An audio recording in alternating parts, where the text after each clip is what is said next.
Imaginez une créature qui vole à 90 km/h. Elle possède une boussole intégrée dans la tête. Dans son bec se cachent des cristaux de magnétite capables de détecter le champ magnétique terrestre. Elle est capable de distinguer un Picasso d'un Monet. Elle peut repérer des cellules cancéreuses sur des clichés médicaux avec une précision de 85%. 32 fois, cette créature a reçu la plus haute distinction militaire pour bravoure. Elle a sauvé des milliers de vies humaines. Nikola Tesla l'aimait. Darwin a bâti sa théorie de l'évolution grâce à elle. Et vous l'appelez rat volant. Et vous en avez peur, parce qu'on vous a dit qu'elle transmet des dizaines de maladies. Elle est près de vous chaque jour, sur une corniche, sur un rebord de fenêtre, sur le toit de votre maison, et vous n'avez aucune idée de qui elle est vraiment. Aujourd'hui, nous allons parler du pigeon. Pas de cette boule de plumes grises qui picore des miettes près de votre banc au square, mais du véritable pigeon, une créature à l'histoire vieille de 300 000 ans, avec un cerveau qui déroute les neurobiologistes et une vie sociale plus complexe que celle de la moitié de vos amis. À quel point est-il vraiment dangereux? Combien de maladies transmet-il réellement? 60, 90? Et devriez-vous vous en méfier dans la rue? Restez jusqu'au bout. À mi-parcours, je vous raconterai l'histoire d'un oiseau qui a volé, avec une balle dans la poitrine, aveugle d'un œil, avec une seule patte, et qui a sauvé 194 personnes. Commençons. Le pigeon que vous croisez chaque jour dans la rue, c'est le Columba livia, le pigeon biset, ou plus exactement son descendant retourné à l'état sauvage. Une espèce décrite dès 1789 par le naturaliste allemand Johann Friedrich Gmelin, qui l'a inscrite dans le système linnéen de la nature. Le nom latin Columba vient du grec ancien Columbos, qui signifie plongeur. C'est Aristophane qui a donné ce nom à l'oiseau à cause de son mouvement caractéristique dans les airs.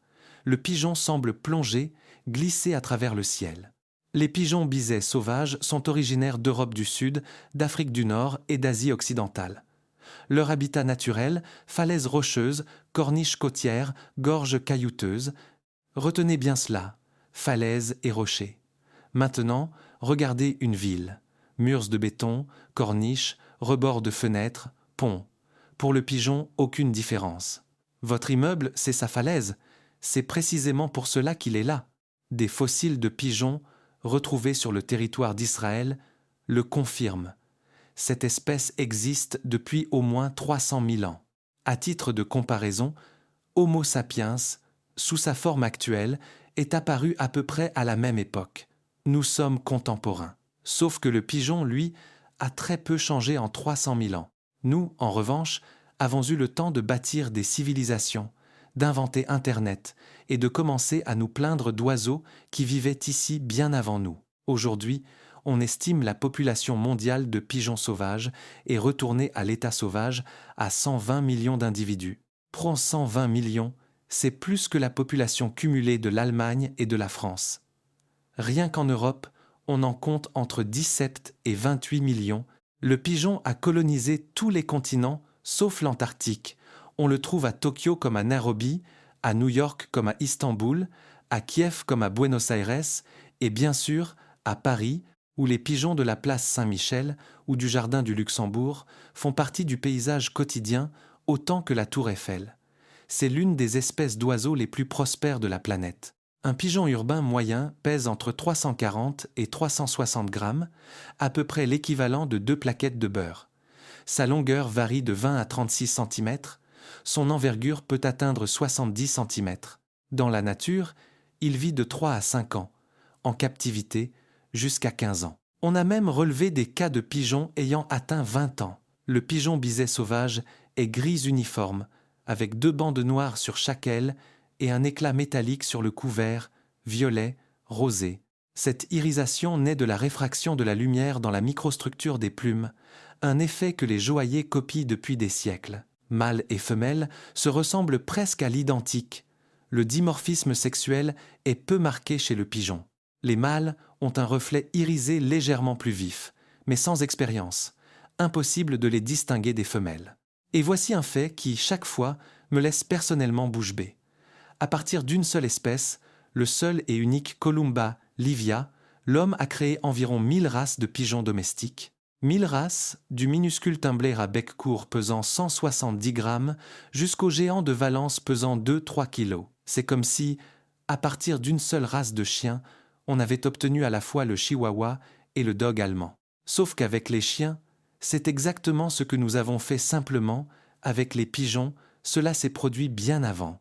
À l'état sauvage, le pigeon biset compte 12 sous-espèces reconnues, de la forme nominale Columba livia livia d'Europe occidentale et méridionale jusqu'à Columba livia intermedia d'Inde et du Sri Lanka. Elles diffèrent par les teintes du plumage, la taille, l'intensité de l'éclat irisé, mais toutes appartiennent à la même espèce. Toutes se croisent d'entre elles et donnent une descendance féconde. C'est important, la capacité à se croiser est le critère biologique qui sépare la race de l'espèce. Tous les pigeons domestiques, toutes les sous-espèces sauvages, tous les pigeons retournés à l'état sauvage en ville, c'est le même animal biologique, simplement sous des costumes différents. Le pigeon est un chef-d'œuvre d'ingénierie enveloppé de plumes. Sérieusement, son corps est le résultat de millions d'années d'optimisation vers un seul objectif, voler vite, loin et avec précision. Commençons par le cœur. Le cœur du pigeon est disproportionnellement grand pour sa taille. Chez les oiseaux en général, le cœur est 50 à 100% plus volumineux que chez un mammifère de même masse. Chez un pigeon voyageur entraîné, le cœur occupe proportionnellement une place encore plus grande, davantage même que chez un cygne. Au repos, le pouls d'un pigeon oscille entre 150 et 350 battements par minute. En vol, il peut grimper jusqu'à 670 battements. 670. Chez l'humain, à l'effort maximal, on atteint environ 180 chez le pigeon, c'est presque 4 fois plus. Au décollage, la consommation d'oxygène est multipliée par 10 sept 5. Le débit cardiaque augmente d'un facteur sept 5. La fréquence respiratoire, elle, est multipliée par 20. 411 respirations par minute. Ce n'est plus respirer, c'est un ventilateur tournant à plein régime. Et malgré tout cela, la température corporelle en vol ne grimpe que de 2 degrés jusqu'à 43, 3 degrés C. Le système de refroidissement fonctionne à la perfection.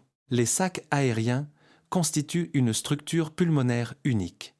Chez les oiseaux, l'air traverse les poumons dans une seule direction, contrairement à nous, où il fait l'aller-retour. Cette respiration à sens unique offre une efficacité colossale des échanges gazeux. Passons maintenant à la vitesse. En vol normal, un pigeon voyageur file entre 60 et 70 km par heure. Les pigeons de course entraînés dépassent les 90 km par heure. Les individus records atteignent ponctuellement 150 km par heure, la vitesse d'un train, pour une créature qui pèse à peu près comme 2 pommes. Question autonomie. Le pigeon est capable de parcourir plus de 1000 km et de retrouver son chemin jusqu'à la maison. 1000 km, c'est à peu près la distance entre Paris et Berlin ou entre Paris et Naples, sans GPS, sans carte, sans nourriture ni eau en chemin, juste un oiseau qui sait où se trouve son foyer. Et c'est précisément ici que commence la partie la plus fascinante. Comment fait-il pour retrouver son chemin ? Cette question a hanté les scientifiques pendant des décennies. Et la réponse que l'on obtient devient chaque année plus extraordinaire. En 1979, Charles Walcott et ses collègues de l'université Cornell ont publié dans la revue Science une découverte dans la tête du pigeon. On a trouvé un minuscule tissu d'à peine 1 sur 2 mm contenant des cristaux de magnétite, littéralement une boussole miniature intégrée dans le crâne des millions d'aiguilles magnétiques microscopiques réagissant aux champs magnétiques terrestres. Lorsque les chercheurs fixaient sur la tête des pigeons de petites bobines produisant un champ magnétique artificiel, les oiseaux perdaient leur orientation. Lorsqu'ils fixaient des plaques de laiton non magnétiques, les pigeons rentraient droit au nid. Les tempêtes magnétiques, elles aussi, perturbaient complètement leur navigation. Et lorsqu'on relâchait des pigeons dans des zones d'anomalie magnétique, là où le champ terrestre est perturbé, les oiseaux volaient de façon chaotique. En 2004, des chercheurs de l'université d'Auckland sont allés plus loin. Cordula Mora a fixé de minuscules aimants sur le bec de pigeon et leur capacité à s'orienter s'est totalement effondrée. Les résultats ont été publiés dans Nature. Sectionner le nerf olfactif n'affectait en revanche pas la navigation, ce qui indique que ce sont bien les récepteurs magnétiques du bec qui jouent un rôle clé. Mais en novembre 2025 est parue une étude tout aussi stupéfiante, publiée elle aussi dans Science. David Keyes de l'université Louis-et-Maximilien de Munich et ses collègues ont découvert que le capteur magnétique du pigeon fonctionnerait en réalité via l'oreille interne. Les cellules ciliées de la lagène, une partie de l'oreille interne, contiennent de fortes concentrations de protéines sensibles aux variations électromagnétiques. Je dois avouer qu'en lisant cette étude, j'ai dû la relire 2 fois. Le pigeon perçoit le champ magnétique terrestre par l'oreille, pas par les yeux, pas seulement par le bec, même si des récepteurs magnétiques s'y trouvent également, par l'oreille. Selon Eric Warrant, de l'université de Lund, il s'agit probablement de la démonstration la plus nette, chez n'importe quel animal, des circuits neuronaux responsables du traitement magnétique. Mais le champ magnétique n'est qu'un outil parmi d'autres. Par temps ensoleillés, le pigeon s'oriente grâce au soleil. Des expériences menées avec des bobines de Helmholtz l'ont prouvé. Lorsqu'on relâchait, par beau temps, des pigeons dont la perception magnétique avait été perturbée, ils retrouvaient parfaitement leur chemin en utilisant le soleil comme point de repère. Mais par temps couvert, sans boussole magnétique, ils se perdaient complètement. Certaines données indiquent également que les pigeons utilisent les infrasons, des sons dont la fréquence se situe en dessous du seuil de l'audition humaine. Le géologue John Hagstrom, du Service géologique des États-Unis, a proposé en 2013 l'idée que les pigeons construisent, dans leur tête, une carte sonore du territoire, en s'orientant grâce aux ondes infrasonores générées par le relief, l'océan et le vent. En somme, le pigeon est une véritable station de navigation volante. Boussole magnétique, horloge solaire, sonar infrasonore, tout cela dans un cerveau de la taille d'une noix. Voici une question pour vous. Soyez honnête. Saviez-vous que le pigeon perçoit le champ magnétique terrestre ? Dites-le en commentaire si cela vous a surpris. Mais la navigation n'est qu'une partie de son arsenal sensoriel. Il y a encore autre chose. Le pigeon voit le monde différemment de vous. Littéralement, il voit davantage. L'être humain est trichromate. Nous avons 3 types de cônes dans la rétine rouge, vert et bleu. Toutes les couleurs que nous percevons résultent de la combinaison de ces 3 canaux. L'arc-en-ciel, 7 couleurs rouge, orange, jaune, vert, bleu ciel, bleu, violet. Et au-delà, l'obscurité, l'invisible. Le pigeon, lui, est tétrachromate. Il possède 4 types de cônes. Le 4e est calibré sur la plage des ultraviolets, des longueurs d'onde de 300 à 400 nanomètres, que notre cristallin bloque totalement. Le pigeon voit les ultraviolets. Pour lui, l'arc-en-ciel ne s'arrête pas au violet, il continue, là où notre œil ne peut pas s'aventurer. Qu'est-ce que cela signifie concrètement ? Imaginez que vous traversez un parc. Vous voyez l'herbe verte, les allées grises, les troncs bruns. Le pigeon voit la même chose, mais en plus, il perçoit des motifs ultraviolets sur les pétales des fleurs, signalant la présence de nectar. Il perçoit le reflet ultraviolet sur les graines mûres, invisible pour nous. Il perçoit la polarisation de la lumière ultraviolette dans le ciel, ce qui l'aide à s'orienter même lorsque le soleil est masqué par les nuages. Pour le pigeon, le monde est littéralement plus lumineux, plus riche et plus informatif que pour nous. Outre ce 4e type de cône, les pigeons possèdent une autre particularité, des gouttelettes d'huile dans leurs photorécepteurs. Ces minuscules filtres colorés rouges, jaunes, transparents, sont placés devant chaque cône et resserrent le spectre qu'ils captent. Résultat, une discrimination des couleurs bien plus fine. Certains chercheurs estiment même que le pigeon se rapproche de la pentachromatie, 5 canaux de perception des couleurs. 5 contre 3 pour nous, et voici une histoire bien réelle sur la façon dont cela a été exploité. Les gardes-côtes américains ont, dans le cadre d'un programme expérimental, entraîné des pigeons à participer à des opérations de recherche et sauvetage en mer. Les oiseaux étaient embarqués à bord d'hélicoptères et utilisés pour repérer des objets colorés dans l'eau, gilets de sauvetage, canaux, débris. Les pigeons détectaient la cible dès le premier passage dans 90% des cas.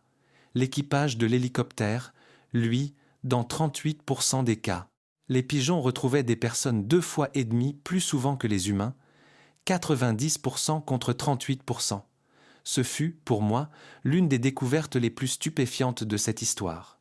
Nous, l'espèce qui a inventé les hélicoptères, les radars, les caméras thermiques et un petit oiseau gris, repère une personne en train de se noyer dans l'océan 2,5 fois mieux que nous. La découverte de la vision ultraviolette chez le pigeon s'est faite par hasard. Au début des années 1970, un chercheur qui testait la capacité des pigeons à distinguer les couleurs a remarqué que les oiseaux réagissaient à des stimuli que lui-même ne voyait pas. Il s'agissait des ultraviolets. À l'époque, on considérait cela comme une curiosité, sans grande importance. Jeffrey Hill, ornithologue à l'université d'Auburn, se souvient. Les scientifiques supposaient naturellement que la vision des oiseaux fonctionnait comme la nôtre, puisque nous sommes tous deux actifs le jour et que nous utilisons tous deux des couleurs vives. Personne n'imaginait vraiment que les oiseaux puissent voir le monde autrement. Et pourtant, ils le voient et l'ont toujours vu depuis 300 000 ans. Les yeux du pigeon sont disproportionnellement grands par rapport à sa tête. Ce n'est pas un hasard.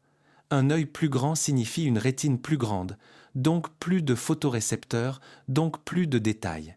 Son champ de vision atteint environ 340 degrés, presque une sphère complète. Le pigeon voit presque tout ce qui l'entoure, simultanément. Sa seule zone aveugle, un étroit secteur juste derrière la nuque. C'est précisément pour cela qu'il est si difficile de s'approcher d'un pigeon sans qu'il vous voie. Il vous voit toujours, même quand il semble regarder ailleurs. Et le fameux hochement de tête pendant la marche n'est ni un tic nerveux, ni un signe de bêtise.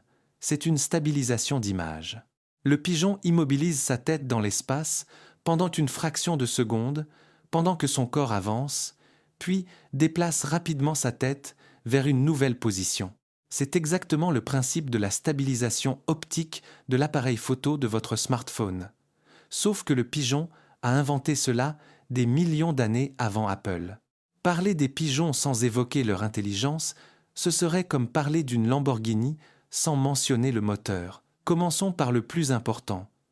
Les pigeons font partie des rares animaux capables de reconnaître leur propre reflet dans un miroir. En 2008, le professeur Shigeru Watanabe de l'université Keio a démontré que les pigeons pouvaient reconnaître, en temps réel, leur propre image vidéo. Auparavant, on pensait qu'une telle capacité n'appartenait qu'aux grands singes, aux dauphins et aux éléphants. Les pigeons ont rejoint ce club très fermé. Vérité, avec une nuance importante, et là, je serai honnête. Au test classique du miroir, où l'on place une marque sur le corps de l'animal pour observer s'il essaie de la retirer en se regardant dans le miroir, les pigeons ne réussissent pas spontanément. Une étude publiée en 2020 et un dans Frontiers in Psychology a montré que les pigeons se situent dans une zone intermédiaire. Ils remarquent la synchronie entre leur mouvement et le reflet, mais n'en tirent pas la conclusion « c'est moi ». En revanche, après un entraînement spécifique, ils y parviennent. Cela ne témoigne pas de bêtises, mais d'une architecture de pensée différente. Leur conscience fonctionne autrement, pas moins bien, autrement. Et voici le fait qui, personnellement, m'a le plus surpris. En 2015, des chercheurs de l'Université de Californie à Davis ont mené une expérience. 16 pigeons ont été entraînés à distinguer des images de tissus tumoraux de tissus sains. Les oiseaux picoraient un écran tactile, choisissant entre deux boutons, malin ou bénin. Une bonne réponse leur valait 45 grammes de graines. Après 15 jours d'apprentissage, chaque pigeon, individuellement, identifiait le cancer avec une précision de 85%. 85%, un résultat comparable à celui de radiologues diplômés. Mais la suite est encore meilleure. Lorsqu'on combinait les réponses de 4 pigeons, une méthode que les chercheurs ont appelée flock sourcing, par analogie avec le crowdsourcing, la précision grimpait à 99%. 99%, c'est mieux qu'un seul radiologue humain. Le professeur Edward Wasserman de l'Université de l'Iowa, qui étudie les pigeons depuis plus de 40 ans, a expliqué que les oiseaux avaient maîtrisé la distinction entre tissus malins et bénins aussi rapidement que dans n'importe quelle autre étude sur leur capacité cognitive. Pour eux, C'était une tâche de routine. Repère le cancer, reçois une graine. Rien de bien compliqué, n'est-ce pas? Le docteur Richard Levenson, co-auteur de l'étude, a précisé qu'il ne s'attend évidemment pas à voir des pigeons travailler dans des cliniques, mais qu'on pourrait les utiliser pour tester de nouvelles méthodes d'imagerie, plus vite et moins chères qu'avec des sujets humains. Les pigeons savent faire bien d'autres choses encore. Ils peuvent classer 128 images en 16 catégories entre objets naturels et objets fabriqués par l'homme. Ils distinguent les 26 lettres de l'alphabet latin. Après entraînement, ils différencient les tableaux de Picasso de ceux de Monet, non pas d'après le cadre, mais d'après le style. Honnêtement, quand j'ai découvert cela, j'ai dû revérifier 2 fois, mais ce sont bien des données issues de revues scientifiques à comité de lecture. Pourquoi le pigeon est-il si intelligent? La réponse tient probablement à la structure de son cerveau. Le système visuel du pigeon est anatomiquement proche du nôtre. Bien que notre ancêtre commun, qui ressemblait alors à un petit reptile, ait vécu il y a plus de 300 millions d'années, les circuits neuronaux traitant l'information visuelle sont, chez nous comme chez le pigeon, étonnamment similaires. Ganglions de la base, synapses paliostriées, tout cela fonctionne selon des principes analogues. L'évolution convergente a produit des solutions semblables pour des problèmes semblables. Avez-vous déjà vu un pigeonneau? Réfléchissez. Vous vivez dans une ville où grouillent des milliers de pigeons. Vous les croisez chaque jour, mais des pigeonneaux, presque jamais. Ce n'est pas un hasard. Les pigeons sont parmi les parents les plus discrets du monde aviaire. Ils nichent dans des lieux qui imitent leur habitat naturel, des fissures rocheuses. En ville, ce sont les combles, les recoins sous les ponts, les conduits d'aération, les corniches des immeubles. Le nid est une construction rudimentaire. Le mâle apporte des brindilles, la femelle en assemble une plateforme. Les pigeons sont monogames, le couple se forme pour la vie, ou plus précisément pour la vie de l'un des 2 partenaires. Si l'un meurt, l'autre peut trouver un nouveau compagnon, mais cela ne se fait pas immédiatement. On a observé des périodes de deuil, l'oiseau restant immobile plusieurs jours, sans manger ni voler. La femelle pond généralement 2 œufs, pas 1, pas 3, 2. Et ce n'est pas un hasard, c'est programmé biologiquement de manière très précise, et j'expliquerai pourquoi dans un instant. Les 2 parents couvant à tour de rôle, le mâle généralement en journée, la femelle la nuit.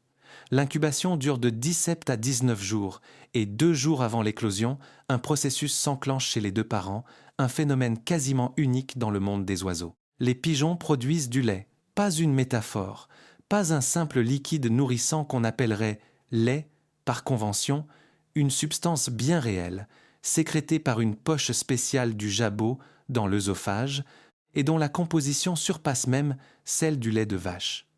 Le lait de pigeon contient environ 60% de protéines et jusqu'à 36% de matières grasses. À titre de comparaison, le lait de vache en contient 3 à 4% chacune.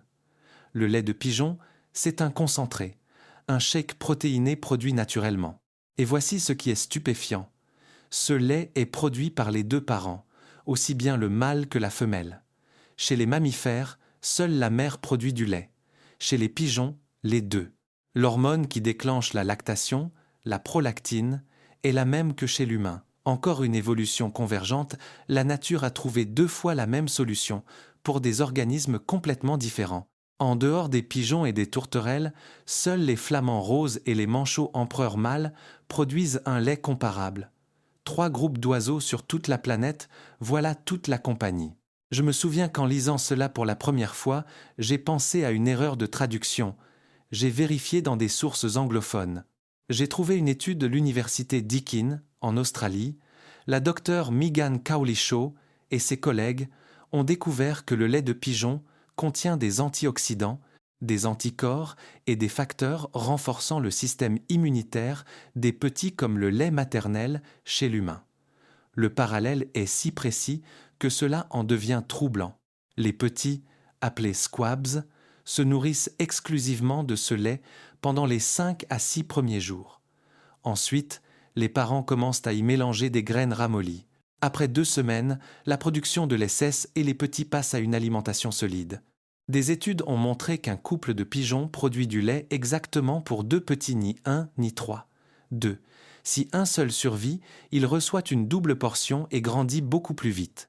Si par un cas extrêmement rare il y a 3 œufs, les parents ne peuvent physiquement pas fournir assez de lait pour tous. C'est précisément pour cela que la ponte compte toujours 2 œufs. Lorsqu'un prédateur, un rapace ou un chat s'approche du nid, les parents peuvent simuler une blessure, la classique manœuvre de diversion.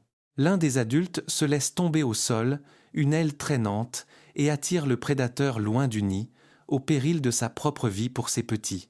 Et voici la réponse à la question de savoir pourquoi vous ne voyez jamais de pigeonneaux. Les jeunes pigeons quittent le nid déjà presque entièrement emplumés vers l'âge de 50 jours.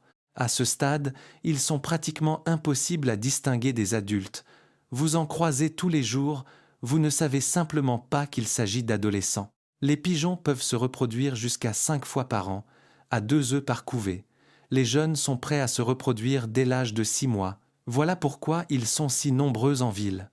Ce n'est pas de l'agressivité, c'est de l'efficacité. Faisons une pause un instant. Dites-moi en commentaire si vous avez déjà trouvé un nid de pigeons.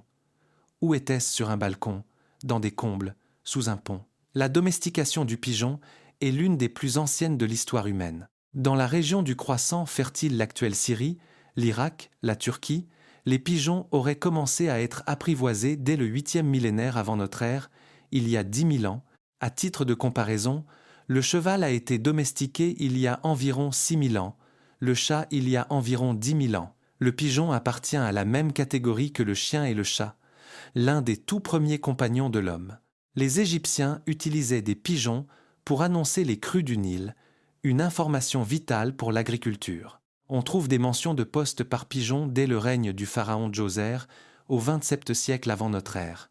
En Mésopotamie, les pigeons transmettaient des messages entre cités, États. Les Grecs de l'Antiquité envoyaient des pigeons vers les principales cités pour annoncer les résultats des Jeux olympiques. Le pigeon fut le tout premier système de messagerie instantanée de l'histoire, le premier moyen de communication, le premier télégramme, et pas seulement pour l'armée. Les pigeons ont bâti des empires financiers, littéralement. En 1815, bataille de Waterloo, Napoléon contre Wellington. Toute l'Europe retient son souffle. Les bourses s'agitent. Qui va l'emporter déterminera l'avenir du continent et l'avenir des investissements. Nathan Rothschild, à la tête de la branche londonienne de la maison Rothschild, avait investi pendant des décennies dans un réseau de courriers, de navires rapides et de pigeons voyageurs. Ces pigeons ont apporté le résultat de la bataille à Londres une journée entière, avant que quiconque d'autre ne l'apprenne avant le gouvernement, avant l'armée, avant les journaux. 24 heures d'avance. Dans le monde de la finance, c'est une éternité. Selon les historiens, Rothschild aurait utilisé cette information pour d'abord répandre la rumeur d'une défaite anglaise et racheter à bas prix les obligations dépréciées, puis, lorsque la vraie nouvelle de la victoire de Wellington a éclaté, pour engranger une fortune. Selon certaines estimations, le capital de la famille aurait été multiplié par 20 après Waterloo. Un pigeon a apporté la nouvelle et a rebattu les cartes de la finance européenne. 35 ans plus tard, en 1850, le journaliste Paul Julius Reuter, ce Reuter-là lance sa première agence d'information en utilisant 45 pigeons voyageurs pour transmettre des cours de bourse entre Bruxelles et Aix-la-Chapelle. La ligne télégraphique n'était pas encore posée et les pigeons volaient plus vite que n'importe quel courrier. Lorsque le télégraphe est finalement arrivé, les pigeons ont été remplacés, mais le nom de Reuter est resté, et son agence Reuters existe encore aujourd'hui. Seulement, à la place des pigeons, il y a désormais la fibre optique et les satellites. Le fondement de cet empire, ce sont pourtant les ailes d'un pigeon. C'est d'ailleurs ce que je préfère dans cette histoire. On parle aujourd'hui du trading à haute fréquence comme d'une chose ultramoderne algorithme, microseconde, serveur installé juste à côté de la bourse. Mais le principe est exactement le même qu'avec Rothschild en 1815. Celui qui reçoit l'information en premier gagne de l'argent en premier. Sauf qu'à la place de la fibre optique, il y avait un pigeon. Le tout premier trader haute fréquence de l'histoire avait des plumes. Mais la véritable renommée des pigeons voyageurs vient de la guerre. Pendant la Première Guerre mondiale, les deux camps ont utilisé jusqu'à 500 000 pigeons voyageurs. Un demi-million. La radio et le téléphone n'étaient pas encore fiables. Les fils étaient coupés, les stations radio repérées, les messagers tués, mais le pigeon, lui, volait vite, silencieusement, en altitude. Le taux de réussite de la livraison des messages par pigeon voyageur atteignait 95 à 96%. Aucun autre système de communication de l'époque n'offrait une telle fiabilité.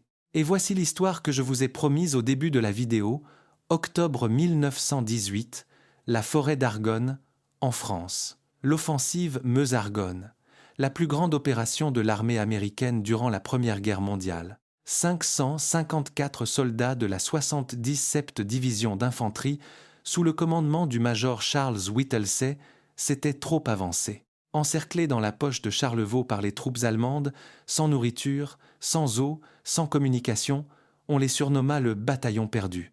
Pire encore, leur propre artillerie américaine a commencé à pilonner leur position un tir ami parce que l'état-major ignorait leur position exacte. Le major Whittlesey disposait de 3 pigeons voyageurs. Il envoya le premier avec un message « abattu ». Il envoya le deuxième « abattu ». Il n'en restait plus qu'un, le dernier. Il s'appelait « cher ami », en français. Whittlesey attacha une note à sa patte. Nous sommes le long de la route parallèle aux coordonnées 276,4. Notre propre artillerie tire directement sur nous. Pour l'amour de Dieu, arrêtez. Cher ami s'envola. Les soldats allemands ouvrirent le feu. Une balle le frappa en pleine poitrine. Il tomba. Les soldats retinrent leur souffle, puis le pigeon se releva, la balle logée dans la poitrine, une patte arrachée ne tenant plus que par un tendon, aveugle d'un œil. Il vola 40 km en 25 minutes. Lorsqu'il atteignit le poste de commandement de la division, la capsule contenant le message tenait encore à un lambeau de sa patte. Le bombardement fut arrêté, des renforts furent envoyés. Sur 554 soldats, 194 survécurent et purent sortir de la forêt. Les médecins militaires sauvèrent cher ami. Sa patte fut amputée et remplacée par une prothèse en bois. Le gouvernement français lui décerna la Croix de guerre avec palme, l'une des plus hautes distinctions pour bravoure. Cher ami mourut des suites de ses blessures en juin 1919. Sa dépouille naturalisée est exposée aujourd'hui encore, avec sa petite patte de bois, au Smithsonian National Museum of American History à Washington. En 2021, à l'occasion du centenaire de son exposition, l'Institut Smithsonian a fait analyser l'ADN de cher ami. Tout au long du XXe siècle, on s'était disputé, mâle ou femelle. Les documents du corps des transmissions le désignaient comme une femelle, le musée comme un mâle. L'ADN a tranché.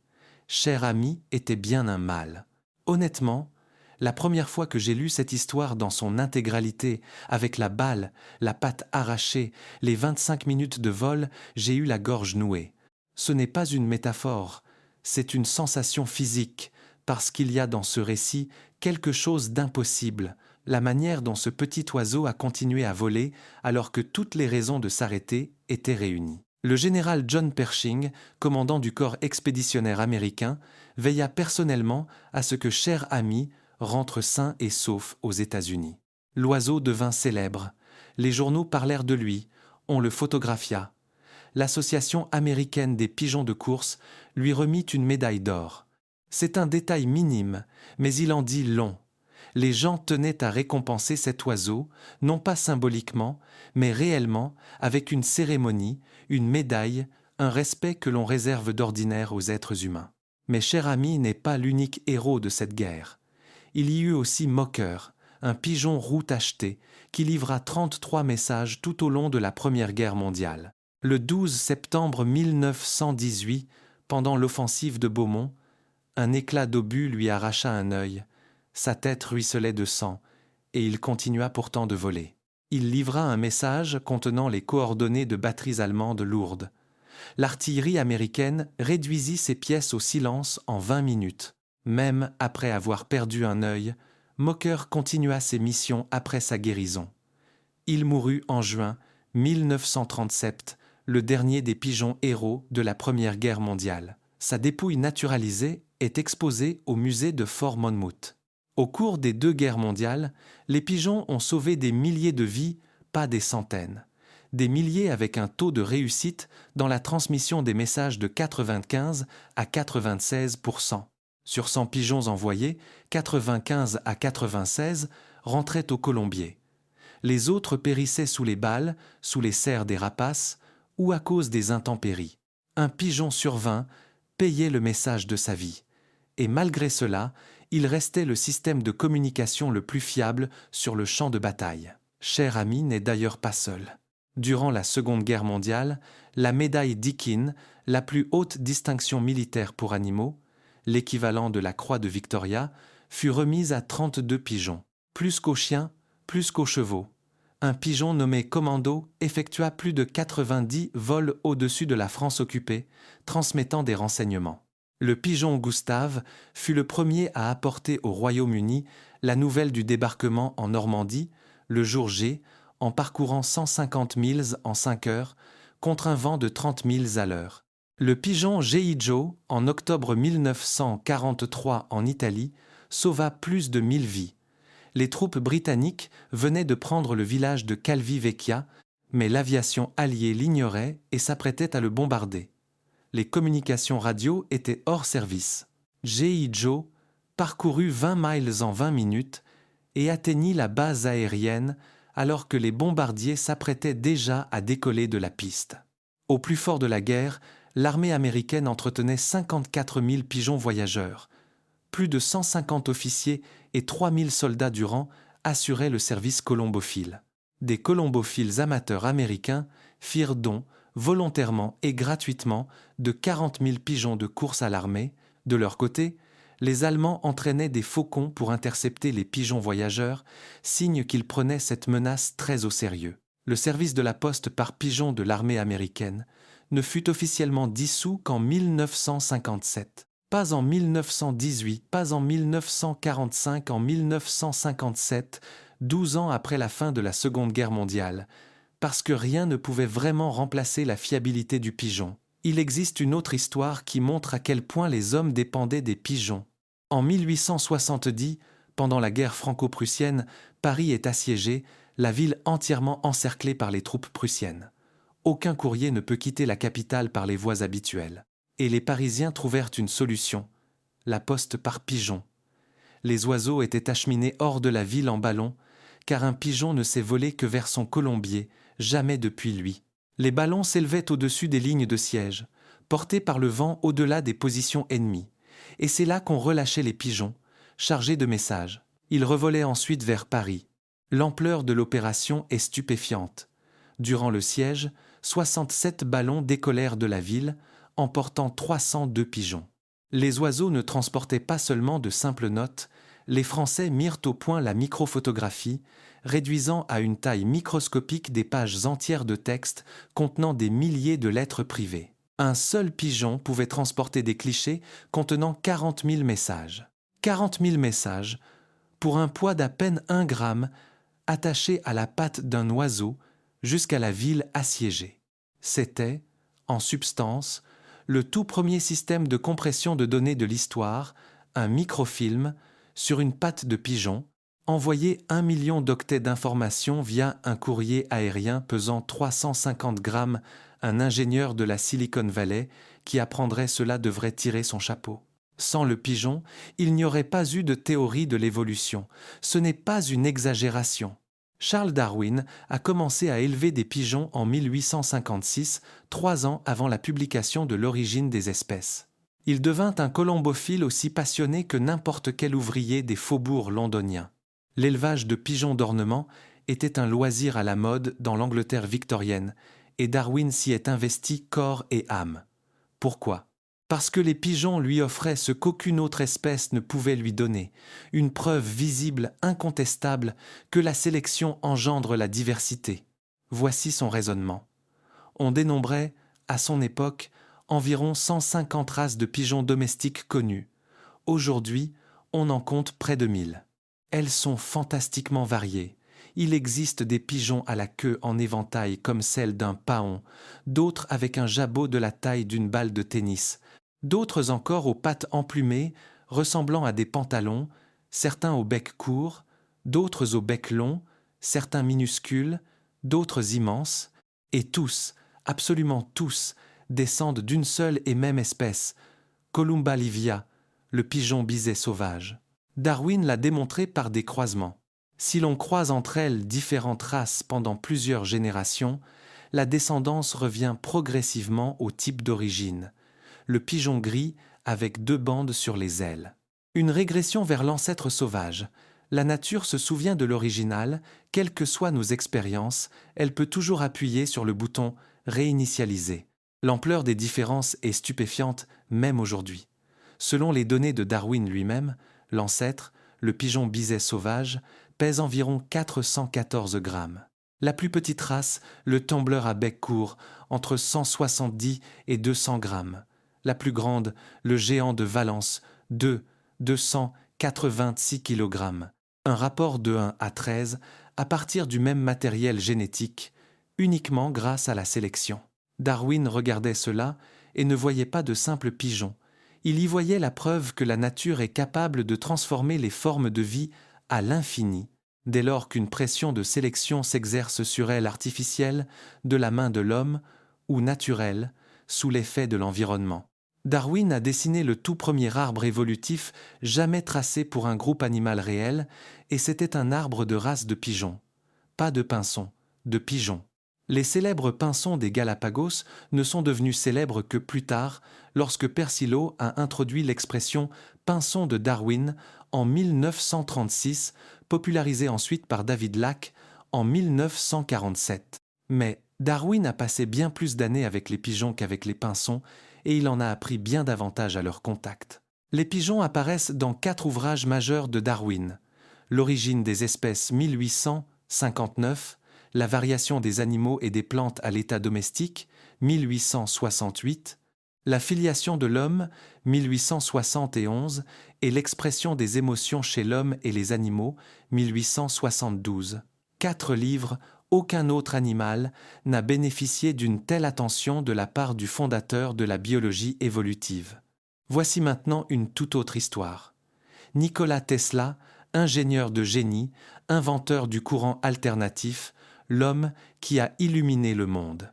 Dans les dernières décennies de sa vie, il vivait seul à l'hôtel new-yorkais, à Manhattan, jamais marié, presque plus d'amis proches. La majorité de ses brevets avaient été vendus ou volés. L'argent s'était épuisé. Chaque jour, Tesla se rendait à Bryant Park pour nourrir les pigeons.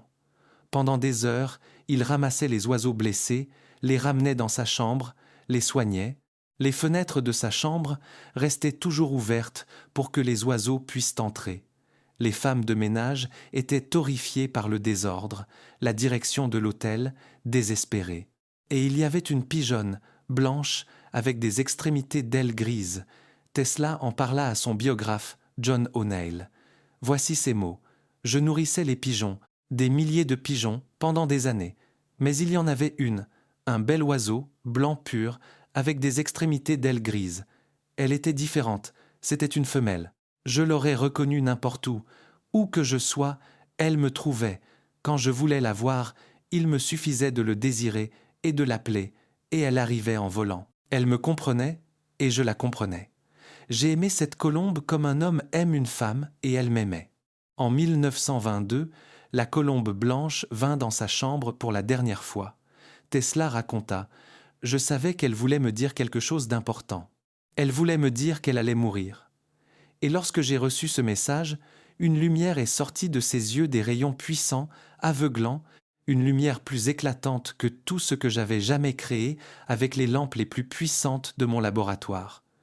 Quand cette colombe est morte, quelque chose s'est éteint dans ma vie. J'ai su que l'œuvre de ma vie était terminée. On peut lire cela comme l'histoire de la folie d'un vieil homme solitaire, mais je crois qu'il s'agit d'autre chose, d'une créature capable de susciter un attachement aussi fort, d'un lien que l'humanité tisse avec les pigeons depuis 10 000 ans. Du fait que le pigeon n'est pas un rat volant, mais un compagnon, ancien, fidèle, sous-estimé. Parlons maintenant des choses moins agréables, car il serait malhonnête de ne raconter que la belle partie de l'histoire. Les pigeons sont effectivement porteurs de pathogènes. Selon les données de surveillance sanitaire russe, Rospotrebnadzor, les pigeons urbains peuvent héberger environ 90 agents pathogènes responsables de diverses maladies. Parmi eux, une dizaine sont des zoonoses, c'est-à-dire des maladies transmissibles à l'homme, salmonellose, toxoplasmose, ornithose, tularemie, pseudotuberculose, cryptococcus. L'ornithose, sans doute la plus connue, est causée par la bactérie Chlamydophila psittaci. Chez l'homme, elle se manifeste par de la fièvre, une toux sèche, parfois accompagnée de crachats purulents. La période d'incubation va de 5 à 14 jours. La contamination se fait par inhalation de particules d'excréments desséchés. La cryptococcus est une infection fongique causée par le champignon Cryptococcus neoformans, que l'on trouve dans le sol, le bois en décomposition et les déjections d'oiseaux. Elle se transmet par inhalation de spores microscopiques et représente un danger particulier pour les personnes immunodéprimées. Les pigeons transportent également des ectoparasites puces, acariens, punaises qui vivent dans leur plumage et leur nid et qui peuvent pénétrer dans les habitations. Mais il est important, ici aussi, de garder de l'objectivité. Le risque réel de contamination par un pigeon pour une personne en bonne santé et dans des conditions normales est faible. Vous ne tomberez pas malade en traversant une place où picorent des pigeons. Les principaux facteurs de risque sont un contact direct et prolongé avec les oiseaux, l'inhalation de poussière d'excréments séchés dans des espaces confinés ou le fait de nourrir des pigeons à la main puis de se toucher le visage sans se laver les mains. Il n'existe pas de réponse unique quant au nombre exact de maladies transmises par le pigeon. Le chiffre de 60 revient souvent dans les sources grand public, mais les autorités sanitaires évoquent près de 90 agents pathogènes, dont seule une dizaine présentent un danger réel pour l'homme. La différence entre porteur d'un pathogène et source d'une épidémie est considérable. Le pigeon véhicule bien des bactéries et des champignons, mais les flambées de maladies chez l'homme directement imputables aux pigeons restent extrêmement rares. Les données précises sont difficiles à obtenir, et les scientifiques continuent de débattre du degré de danger réel que représentent les pigeons urbains. Certains y voient un problème sanitaire sérieux, d'autres estiment que les craintes sont exagérées et davantage liées à une aversion pour l'oiseau qu'à une réalité épidémiologique. Ce qui cause véritablement des dégâts, ce sont les déjections. Les fientes de pigeons sont acides. Elles rongent la pierre, le métal, la peinture.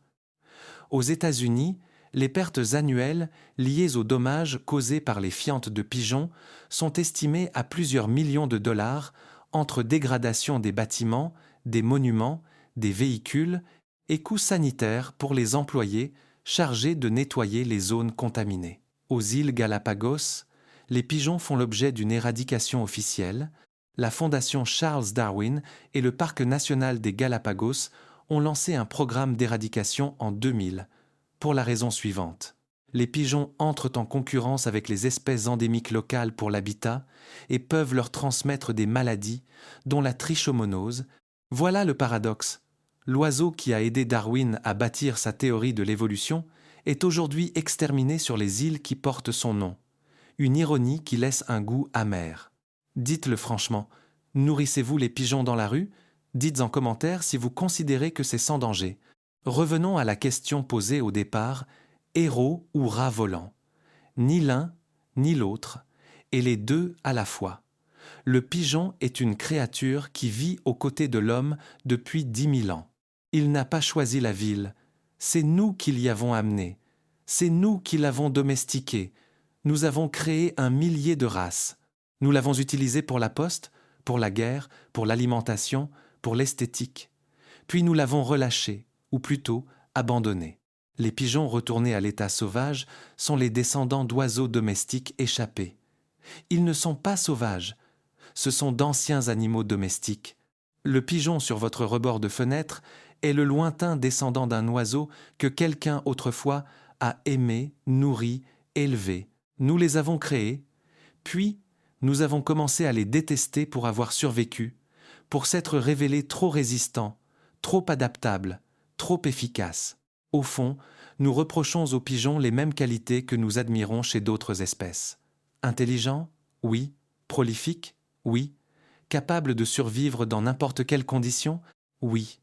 Mais s'il s'agissait d'un loup ou d'un corbeau, nous l'admirerions. Et parce que c'est un pigeon, gris et ordinaire, nous le méprisons.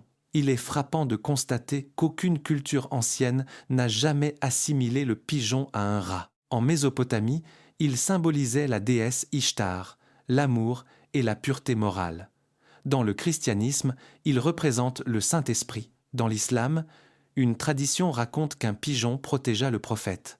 Dans la mythologie romaine, une colombe fit son nid dans le casque de Mars, dieu de la guerre, qui renonça à combattre pour ne pas détruire ce nid. La colombe, symbole de paix, n'est pas une invention de Picasso, c'est une tradition millénaire. En France même, la colombe de la paix reste une image profondément ancrée dans l'imaginaire collectif. L'expression « rat volant »,« rat with wings », est apparue à New York vers le milieu du XXe siècle, il y a à peine 70 à 80 ans. Une goutte d'eau, comparée aux 10 000 ans de partenariat entre l'homme et le pigeon, voici quelque chose que je ne m'attendais absolument pas à découvrir.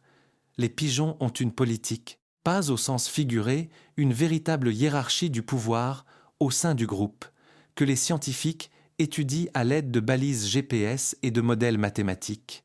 Le zoologiste Dora Biro, de l'université d'Oxford, et ses collègues ont équipé un groupe de 10 pigeons de capteurs GPS miniatures et enregistré chaque virage, chaque manœuvre, chaque changement de cap.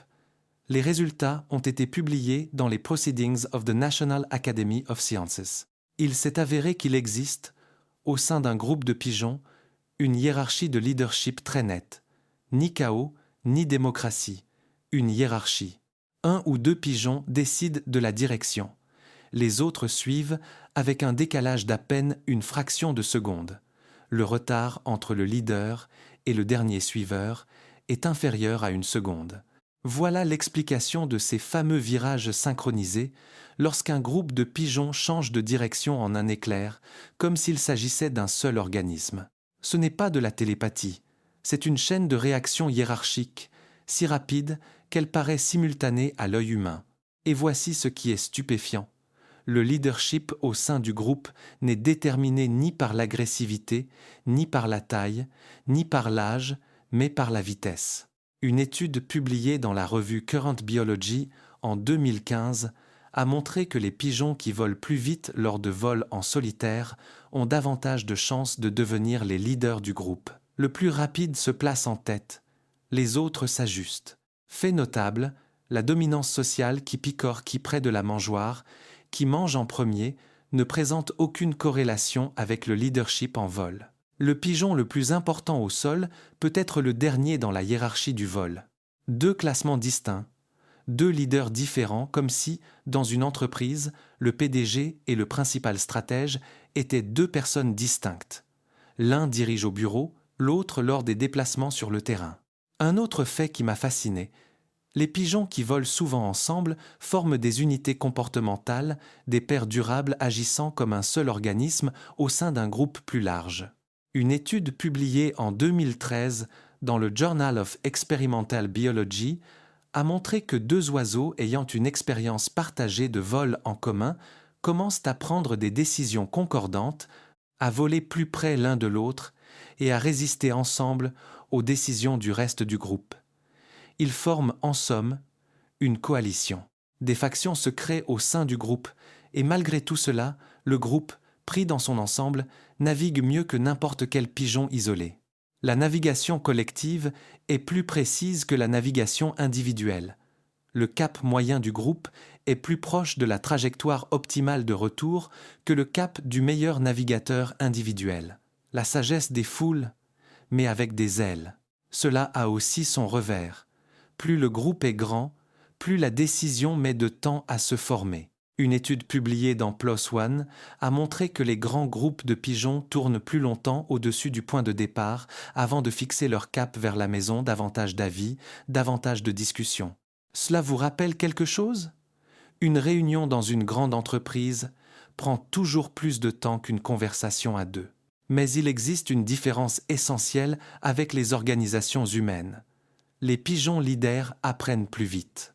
Les chercheurs ont découvert que les oiseaux qui se retrouvaient le plus souvent en tête du groupe apprenaient des trajets plus directs vers la maison que ceux qui suivaient. Le leadership vous rend plus intelligent, car le leader doit s'orienter dans le terrain, tandis que le suiveur se contente de suivre son compagnon. La responsabilité façonne la compétence, et ce n'est pas la morale tirée d'un manuel de management. C'est une conclusion empirique, tirée de données GPS sur des vols de pigeons. Voici encore quelque chose que je n'ai pas eu le temps de mentionner plus tôt, mais que je ne peux pas passer sous silence. Les pigeons comprennent les notions de même et de différent. Ils peuvent apprendre les règles de tâches logiques. Dans des expériences de type pareil, pas pareil, ils obtiennent des résultats comparables à ceux des singes, pas des chimpanzés bien sûr, mais des macaques. Les pigeons mémorisent des centaines d'images. Des chercheurs leur ont présenté des séries de 800 à 1200 images, et les oiseaux, des mois plus tard, se souvenaient lesquelles étaient les bonnes réponses. Les pigeons prennent des décisions fondées sur les probabilités. Dans un dispositif expérimental où l'un de deux boutons offre plus souvent une récompense, le pigeon détermine rapidement lequel et commence à le choisir proportionnellement à sa probabilité de gain. C'est ce qu'on appelle la matching law, la loi d'appariement, exactement la stratégie qu'utilisent les humains dans des tâches similaires. Cela, je l'avoue, a été pour moi une véritable découverte. Ne pas savoir distinguer des images, on peut encore mettre cela sur le compte du dressage. Mais ce sens mathématique intuitif des probabilités, un pigeon qui pèse comme une plaquette de beurre évalue une chance et l'évalue correctement. Encore quelques histoires qui n'ont pas trouvé leur place plus tôt, mais que je ne peux pas ne pas raconter. La pigeonne Mary of Exeter, héroïne britannique de la Seconde Guerre mondiale, continua de livrer des messages après avoir subi 3 blessures graves. On lui posa 22 points de suture après l'un de ses vols, 22 points, sur un oiseau, et elle continua à voler. Le pigeon Winky fut le tout premier récipiendaire de la médaille Deakin. En février 1942, un bombardier Bristol-Beaufort de la Royal Air Force fut abattu au-dessus de la mer du Nord. L'équipage se retrouva dans un canot de sauvetage en pleine mer glacée à 120 miles de la base. Winky s'échappa de sa cage lors du crash et vola jusqu'à son colombier sans message, par pur instinct. Lorsqu'il arriva, couvert de fioul, on calcula une direction approximative et l'équipage fut retrouvé en 15 minutes. Les 4 hommes furent sauvés. Au total, durant la Seconde Guerre mondiale, l'armée américaine utilisa 54 000 pigeons. Le centre d'élevage de Fort Monmouth avait une capacité de 1000 oiseaux par mois, ce qui ne couvrait qu'un quart des besoins de l'armée. Le reste était fourni par des colombophiles civils. 40 000 pigeons de course furent donnés volontairement et gratuitement. Les Allemands et les Japonais utilisaient des systèmes analogues. Les Britanniques disposaient d'un service spécial dédié aux pigeons au sein du ministère de l'Air. Il existait même un Pigeon Policy Committee, un comité chargé de définir l'usage stratégique des oiseaux. Cela ressemble à l'intrigue d'une comédie, mais c'était bien un organe militaire bien réel qui a sauvé des vies. Les pigeons ne sont pas seulement monogames. Leur lien de couple compte parmi les plus durables du monde aviaire. Un couple de pigeons peut rester ensemble 10 à 15 ans toute une vie. Le mâle courtise la femelle par une parade caractéristique, il gonfle son jabot, roucoule, tourne autour d'elle, s'incline. Si la femelle accepte ses avances, il se touche le bec, ce que nous, humains, interprétons comme un baiser de pigeon. Biologiquement, il s'agit en réalité d'un rituel de nourrissage. Le mâle régurgite un peu de nourriture, la femelle l'accepte. Mais symboliquement, c'est un acte de confiance, un acte qui scelle le lien. Les 2 parents couvant, les 2 nourrissent, les 2 protègent. Dans le monde des oiseaux, une telle égalité est rare. Chez la plupart des espèces, l'un des 2 parents en fait beaucoup plus. Chez les pigeons, c'est 50 à 50, une relève quasiment programmée. Certains ornithologues contestent cette image idyllique, estimant que la monogamie du pigeon relève plutôt d'une monogamie sérielle, les couples pouvant se séparer. Mais les observations de populations sauvages montrent que la majorité des couples restent ensemble jusqu'à la mort de l'un des partenaires. Le débat n'est pas clos, mais la tendance est claire. Le pigeon n'est pas un héros. Le pigeon n'est pas un rat. Le pigeon est un miroir. C'est nous qui l'avons fait tel qu'il est. C'est nous qui l'avons amené dans nos villes. C'est nous qui lui avons appris à voler sur 1000 kilomètres et à rentrer. Nous avons utilisé son cerveau, sa fidélité, son endurance pour nos guerres, pour nos communications, pour notre science, pour notre argent. Darwin a bâti sur lui une théorie qui a changé le monde. Tesla y a trouvé son dernier amour. Rothschild y a bâti une fortune, Reuters un empire de l'information. Des soldats lui ont confié leur vie, et ensuite, nous l'avons appelé rat, parce qu'il a trop bien appris à vivre à nos côtés. Réfléchissez-y, une créature qui voit les ultraviolets que nous ne voyons pas. Une créature qui perçoit le champ magnétique que nous ne percevons pas. Une créature qui entend les infrasons que nous n'entendons pas. Elle perçoit la réalité plus largement que nous, et pourtant nous la considérons comme primitive. Peut être que ce n'est pas l'oiseau qui est primitif. Peut être que ce qui est primitif, c'est notre capacité à juger ce que nous ne comprenons pas. Le pigeon ne demande rien, n'attaque pas, ne mord pas, ne mendie pas vraiment. Il existe, tout simplement, dans une ville que nous avons construite au-dessus de ces falaises. Il s'est adapté à notre monde mieux que nous ne nous sommes adaptés à sa présence. Nous nous agaçons qu'il se pose sur notre corniche, mais il s'y pose parce que nous avons bâti cette corniche à l'emplacement même de sa falaise. Qui est venu chez qui, au fond? La question reste ouverte. 32 fois, des pigeons ont reçu la plus haute distinction militaire. Leur cerveau distingue le cancer sur des clichés avec une précision qu'envierait une technologie valant des millions d'euros. Ils perçoivent le champ magnétique de la planète avec leurs oreilles. Ils nourrissent leurs petits avec un lait produit par les 2 parents. Ils aiment un seul partenaire toute leur vie. Ils se souviennent de 1000 images. Ils distinguent les lettres de l'alphabet et évaluent des probabilités. Au sein du groupe, ils ont une hiérarchie, des coalitions, une intelligence collective. Ils voient le monde dans des couleurs qui, pour nous, n'existent tout simplement pas. Ils retrouvent leur chemin sur 1000 kilomètres. Et nous grommelons quand ils se posent sur notre rebord de fenêtre. Cette espèce vit sur Terre depuis 300 000 ans. Elle vit à nos côtés depuis 10 000 ans. Elle a vu l'homme domestiquer le cheval. Elle a vu la construction des pyramides. Elle a porté les messages de nos pharaons et de nos généraux. Elle était là, lors du débarquement en Normandie, lors de la découverte de la théorie de l'évolution, lors de l'invention du courant alternatif. Et elle sera encore là quand nous aurons tout oublié. Peut être que le problème ne vient pas du pigeon. Peut être que le problème, c'est que nous avons cessé de percevoir l'extraordinaire dans l'ordinaire. Nous avons cessé de voir le miracle dans ce qui arpente nos rues chaque jour. Nous avons désappris à nous émerveiller de ce qui se trouve juste sous nos yeux si proche que c'en est devenu invisible.